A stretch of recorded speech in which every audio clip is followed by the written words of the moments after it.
వరలక్ష్మీదేవి వ్రత కథ. పూజ పూర్తయ్యాక ఈ కథను చదివినా విన్నా చాలా మంచి జరుగుతుంది. వరలక్ష్మి వ్రతం ఈ పేరు వినగానే మహిళల ముఖాల్లో ఆనందం వెల్లివిరుస్తుంది.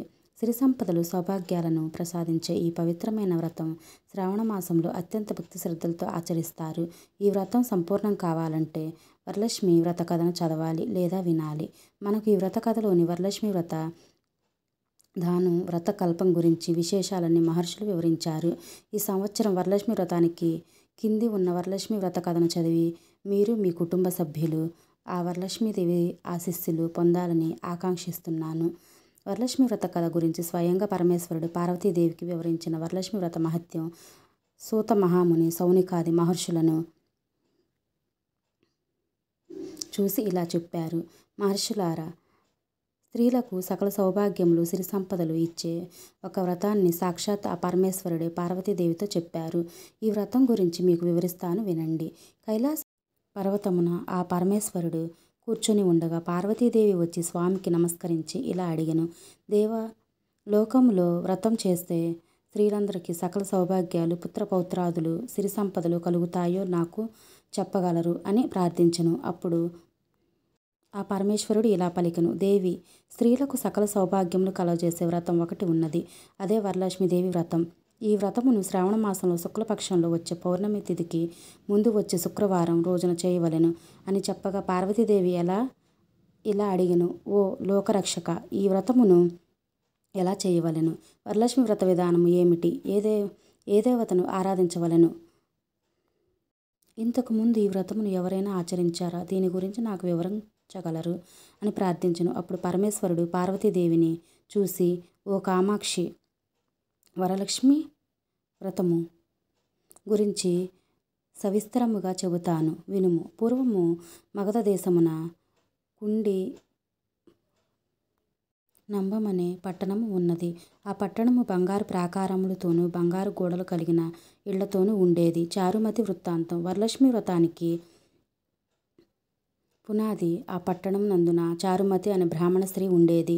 ఆ వనితామణి భర్తను దైవముగా భావించి పూజించేది. రోజు తెల్లవారుజామునే లేచి స్నానమాచరించి పూజాది కార్యక్రమాలు చేసి అత్తామామలకు అనేక సేవలు చేసి ఇంటి పనులు చేసేది.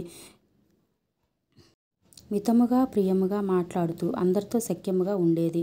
ఇటువంటి ఉత్తమ గుణములు ఉన్న చారుమతి యందు వరలక్ష్మీదేవి యొక్క అనుగ్రహం కలిగింది. ఒకనాడు చారుమతి స్వప్నమునందు వరలక్ష్మీదేవి కనిపించి ఇలా పలికెను.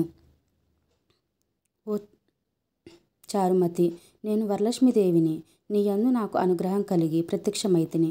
నీవు శ్రావణ శుక్లపక్ష పౌర్ణమి ముందు వచ్చే శుక్రవారం రోజున నన్ను పూజిస్తే నీకు, నీ వారికి సకల సౌభాగ్యాలు, సిరి సంపదలు కలుగుతాయి అని పలుకగా చారుమతి ఆ స్వప్నంలోని వరలక్ష్మీదేవి చుట్టూ ప్రదక్షిణ నమస్కారం చేస్తూ ప్రార్థించెను. నమస్తే సర్వలోకానాం జనన్యే పుణ్య మూర్తియే శరణ్య త్రిజగన్వందే విష్ణు వక్ష స్థలాలయ్యే అనేక విధముగా స్తోత్రం చేసి, ఓ జనని, భోగభాగ్యాలు పొందుతారు. నేను పూర్వజన్మలో చేసుకున్న ఏ పుణ్యఫలము వలన మీ దర్శన భాగ్యం నాకు కలిగినది అని ప్రార్థించెను. అంతటా వరములిచ్చి వరలక్ష్మీదేవి అంతర్ధానం అవగా చారుమతికి మెలకువ వచ్చెను. తన చుట్టూ చూసుకొని అది స్వప్నమని తెలుసుకొని తను భర్తకు, అత్తామామలకు తనకు వచ్చిన స్వప్నం గురించి వివరించెను. వారు ఎంతో సంతోషించి శ్రావణ మాసంలో ఈ వ్రతమును తప్పక చేద్దామని చెప్పారు. చారుమతి స్వప్నం గురించి తెలుసుకున్న ఇతర స్త్రీలు కూడా శ్రావణ మాసం ఎప్పుడు వస్తుందా, ఈ వ్రతమును ఎప్పుడు చేద్దామా అని ఎదురు చూశారు. చారుమతి ఇతర స్త్రీలు వరలక్ష్మి వ్రతం ఆచరించుట ఇలా ఉండగా వీరి భాగ్యము వలన శ్రావణ మాస శుక్లపక్ష పూర్ణిమ ముందు శుక్రవారం వచ్చింది.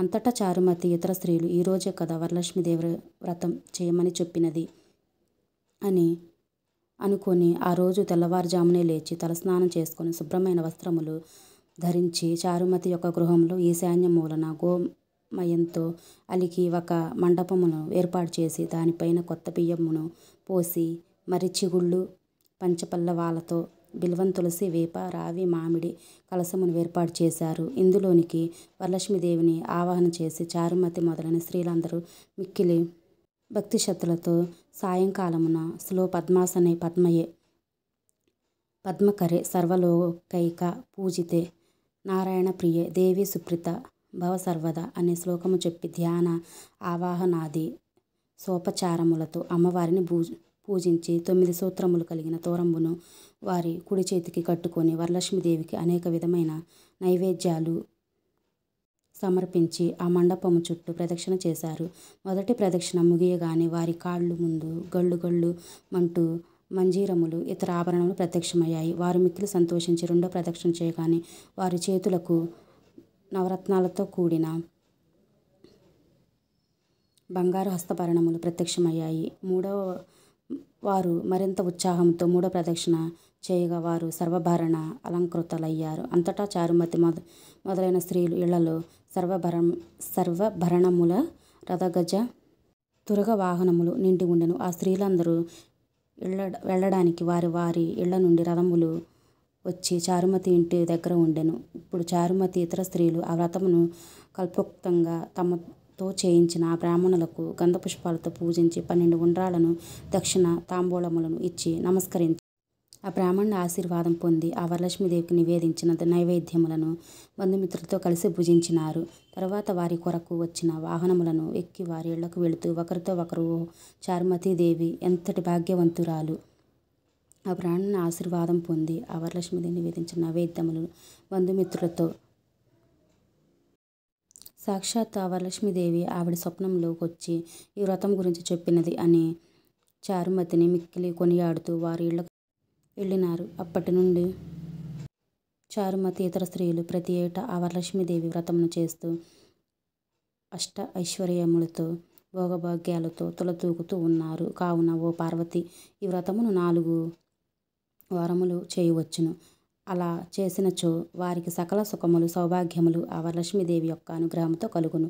ఈ కథను ఎవరైతే వింటారో చదువుతారో వారికి కూడా వరలక్ష్మీదేవి అనుగ్రహం వలన సకల కార్యాలు సిద్ధిస్తాయి. మీరు కూడా ఈ వరలక్ష్మి వ్రత కథను చదివి వ్రతాన్ని ఆచరించి ఆ వరలక్ష్మీదేవి అనుగ్రహాన్ని పొందుతారని ఆశిస్తున్నాము.